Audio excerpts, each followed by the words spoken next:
প্রিয় দর্শক, অন্য মঞ্চের আলাপচারিতায় আপনাদের সকলকে আমন্ত্রণ জানাচ্ছি। আসসালামু আলাইকুম। নিশ্চয়ই এই মুহূর্তেও সেনাবাহিনীর একটা গুরুত্বপূর্ণ ভূমিকা অবশিষ্ট রয়েছে বাংলাদেশের রাজনীতিতে। তার কারণ আমরা সবাই জানি 2024-এর 5 আগস্ট সাবেক প্রধানমন্ত্রী শেখ হাসিনা যখন দেশ ত্যাগ করলেন, তার পরপরই সেনাপ্রধান জেনারেল ওয়াকারুজ্জামান জাতির উদ্দেশ্যে কি বলেছিলেন, তার উপরে কতটা আস্থা রাখতে বলেছিলেন। এবং সেই জায়গা থেকে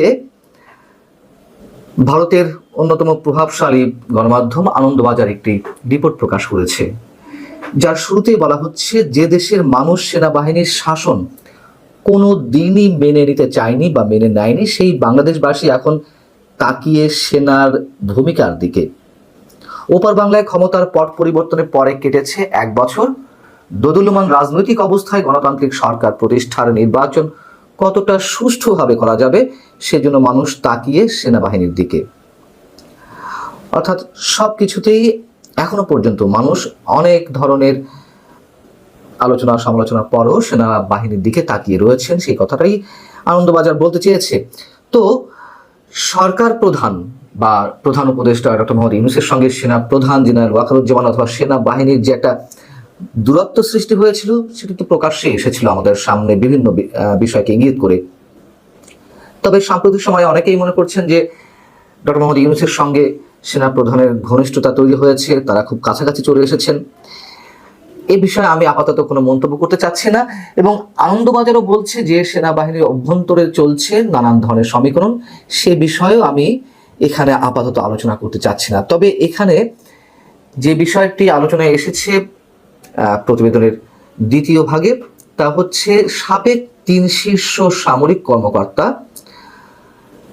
তারা খুব গুরুত্বপূর্ণ হয়ে উঠেছেন এই মুহূর্তে বিভিন্ন দিক থেকে, এবং বিভিন্ন ঘটনার নেপথ্যে তারা রয়েছেন এমন ইঙ্গিতই তারা করতে চাচ্ছেন, মানে আনন্দবাজার করতে চাচ্ছে। তারা হলেন সাবেক সেনাপ্রধান জেনারেল ইকবাল করিম ভূঁইয়া, সাবেক মেজর জেনারেল এবং বিডিআরের সাবেক মহাপরিচালক রেজ্জাকুল হায়দার চৌধুরী এবং সাবেক ব্রিগেডিয়ার জেনারেল আবদুল্লাহিল আমান আজমি। ইকবাল করিম ভূঁইয়া সম্পর্কে মোটামুটি 5 আগস্টের পর থেকে মানুষের কাছে অনেকখানি স্পষ্ট হয়ে উঠেছে, বা ইকবাল করিম ভূঁইয়া সেনা প্রধান থাকা অবস্থাতে যতটা না পরিচিত ছিলেন, 5 আগস্টের কিছুদিন আগে থেকে, কয়েকদিন আগে থেকে শুরু করে বর্তমান সময় পর্যন্ত অনেক কাছে তার চেয়ে বেশি পরিচিত হয়ে উঠেছেন। ইকবাল করিম ভূঁইয়া জুলাই গণ অভ্যুত্থানকে সরাসরি সমর্থন জানিয়েছিলেন।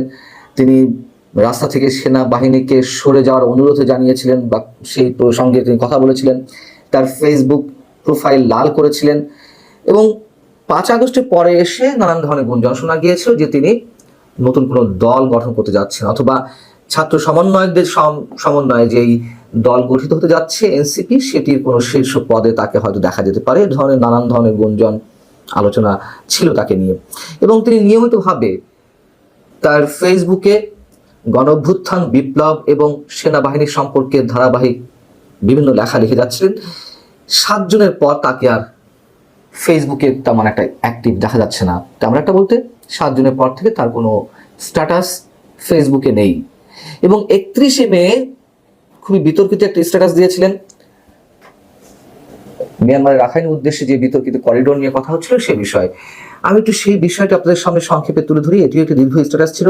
এখানে তিনি বলছেন যে হিউম্যানিটেরিয়ান চ্যানেলের ভুল ব্যাখ্যা করা হচ্ছে, এটি ইন্ডিয়াকে প্রদত্ত করিডোরের মতো কোনো ভূ রাজনৈতিক ছাড় নয়, অর্থাৎ যে 3 বিঘা করিডোরের কথা বলা হয় সেটির মতো নয়, এটি তিনি বলতে চেয়েছেন। বরং এটি নিরস্ত্র নিরাপদ এলাকা ও বা পথ যা সংঘাতপূর্ণ অঞ্চলে বেসামরিক লোক, প্রাণ ও মানবিক সহায়তার নিরাপদ চলাচলের জন্য ব্যবহৃত হয়। এটি সরকারের পক্ষ থেকে যে ধরনের ব্যাখ্যা দেওয়া হচ্ছিল তেমনই একটা ব্যাখ্যা তিনি এখানে তুলে ধরেছেন। এবং প্রসঙ্গে তিনি বলছেন এই সংকটের বিষয়ে সশস্ত্র বাহিনীর শীর্ষ নেতৃত্বের বোঝাপড়া বা বোঝাটা অস্পষ্ট হবার কথা নয়, কারণ তারাও জানেন এ ধরনের যুদ্ধ বহির্ভূত সামরিক কার্যক্রম বহু দেশে হয়েছে এবং হয়। এই কথা যেমন সত্য, আবার বহু দেশে এই ধরনের সোকল্ড হিউম্যানিটেরিয়ান করিডোর দিতে গিয়ে সংশ্লিষ্ট রাষ্ট্রগুলো বিপদের মুখে পড়েছে, সে কথাও আমরা জানি। তিনি বলছেন যে বাহিনী অর্থাৎ সেনাবাহিনী বর্তমান নেতৃত্ব যদি অন্তর্বর্তীকালীন সরকারের নীতির সঙ্গে দ্বিমত পোষণ করে, তাহলে তারা তাদের নিজস্ব লক্ষ্য, নীতি ও পরিকল্পনা জাতিকে স্পষ্টভাবে জানাক। এতে জনগণ আশ্বস্ত হবে এবং আন্তর্জাতিক অংশীদারদের কাছেও সঠিক বার্তা পৌঁছবে। সেনাপ্রধানকে স্পষ্টভাবে বলার তিনি অনুরোধ করেছেন এবং একটি মন্তব্য খুবই সিগনিফিকেন্ট, যে আন্তর্জাতিক সম্প্রদায়ের কাছে বা অংশীদারদের কাছে সঠিক বার্তা পৌঁছাবে। বিষয়টি হচ্ছে যে সেনাপ্রধান তো স্পষ্টভাবে বলে দিয়েছিলেন নো ব্লাডি করিডোর, এবং এই কথিত আলোচিত করিডোর নিয়ে কম কথা তো হয়নি বিভিন্ন পক্ষের মাধ্যমে। সেই বিষয়টি তিনি এসে আবার সেই 31শে মে নতুন করে বললেন, এবং এখানে বলছেন যে দেশের সার্বভৌমত্ব রক্ষার লক্ষ্যে অন্তর্বর্তীকালীন সরকারের এই উদ্যোগকে পরিশীলিত, নির্বিঘ্ন ও সফল করার দায়িত্ব আমাদের সবার। ক্ষতি করতে চাই এমন কোনো বৈরী রাষ্ট্রের অপপ্রচারে অনুসারী বা বাহন হওয়া যাবে না। এখানে সরাসরি ভারতকে উল্লেখ করে বলেছেন তিনি। মানে আসলে আমরা বুঝতে পারছি না যে তিনি কোন ধরনের ভূমিকায় আছেন। তবে এই স্ট্যাটাসের মধ্য দিয়ে এখানে যে ডিপ স্টেটের খেলা চলছে তারই অংশ হিসেবে যে সোকল্ড হিউম্যানিটেরিয়ান করিডোর বা মানবিক করিডোর, সে বিষয়গুলো তো নানান বিশেষজ্ঞদের মুখ থেকে আমরা নানান ধরনের বয়ান বক্তব্য শুনতে পেয়েছি, কিন্তু এখানে সরাসরি ডক্টর মোহাম্মদ ইউনূস সরকারকে তিনি বা ডক্টর খলিলুর রহমান জাতীয় নিরাপত্তা উপদেষ্টা তার যে দৌড়সাপ সেটিকে সমর্থন করছেন। যাই হোক, আরেকজন সেনা কর্মকর্তা হচ্ছেন মেজর জেনারেল অবসরপ্রাপ্ত রেজ্জাকুল হায়দার চৌধুরী, বিডিআর এর সাবেক মহাপরিচালক ছিলেন, এবং বিএনপি জামাত জোট সরকারের সময় যে বহুল আলোচিত 10 ট্রাক অস্ত্র মামলা, মানে এই ঘটনায় যে মামলা হয়েছিল সেই মামলায় আসামিদের মধ্যে যে 14 জনকে ফাঁসির আদেশের রায় দেওয়া হয়েছিল তার মধ্যে তিনি একজন। কিন্তু ডক্টর মোহাম্মদ ইউনূস সরকার আসার পর তো তিনি খালাস পেয়ে যান অন্যান্য সব আসামির সঙ্গে। গত ডিসেম্বরে, গত 6 জুন থেকে 18 জুন তিনি চীন সফরে গেছেন। চীন নিশ্চয়ই বরাবরের মতন এবারও যে শুধু গুরুত্বপূর্ণ তা নয়, 5 আগস্টের পরে চীনেরও অন্য ধরনের ভূমিকা রয়েছে। 5 আগস্টের পরের কথা আমি বলছি।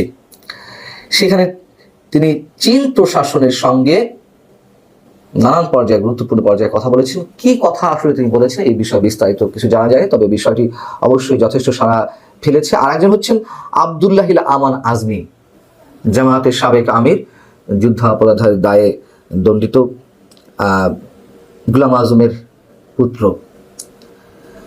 আব্দুল্লাহিল আমান আজমিকে গুম করা হয়েছিল আওয়ামী লীগ সরকারের সময়, এমনটা দাবি করা হয়। যদিও তিনি যখন বেরিয়ে এলেন 5 আগস্ট শেখ হাসিনা সরকার পতনের পরপরই গুপ্ত জায়গা থেকে, তার অভিযোগ অনুযায়ী সেটা নিয়ে নানান ধরনের আলোচনা মানুষের মুখে মুখে। তিনি যে একটি গামছা উঁচিয়ে দেখিয়েছিলেন যে তিনি 8 বছর ধরে গামছা ব্যবহার করছেন, গামছাটা কোথাও একটু ময়লাও পড়েনি, এইগুলো নিয়ে অনেক ধরনের কথা বলেছে। আমি বলছি না যে তিনি গুম হননি, আবার এটুকু মানুষের বিশ্বাস করতে কষ্ট হয় তার যে নানান ধরনের বয়ান সেগুলো কতটা বিশ্বাসযোগ্য। এবং বিশেষ জায়গা থেকে বেরিয়ে এসে তিনি যখন বললেন যে জাতীয় সঙ্গীত পরিবর্তন করতে হবে, আরো নানান বিষয় বিতর্ক তিনি তুলে ধরলেন, সেই জায়গা থেকে আবার নতুন করে তিনি সবার সামনে এলেন।